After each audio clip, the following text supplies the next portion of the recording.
சென்னை ரயில் நிலையம். கைகளில் ஒரு பழைய துணிப்பை, கண்களில் ஒரு மங்கலான சிரிப்பு.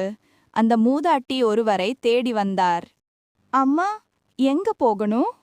மகனை பார்க்கணும்பா. 3 வருடமா அவனை பார்த்ததில்லை. அவள் கையில் இருந்தது ஒரு கடிதம். அம்மா, எனக்கு வேலை கிடைச்சது. இனிமேல் உன்னை எங்கிட்டே வைத்து பார்க்கணும் என்று மகன் எழுதியிருந்தான். அந்த கடிதம் 3 வருடங்களுக்கு முன் வந்தது. அதற்கு பிறகு எதுவும் இல்லை. தொலைபேசியில் கூட அவனது குரல் கேட்கவில்லை. அவள் ரயிலேறினாள்.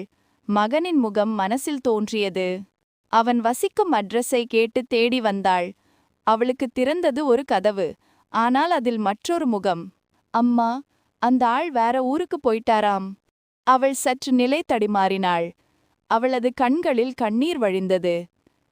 அவனுக்காக நான் பிரார்த்தனை செய்வேன் என்று சொல்லி அவள் அங்கிருந்து மெதுவாக நடந்து சென்றாள்.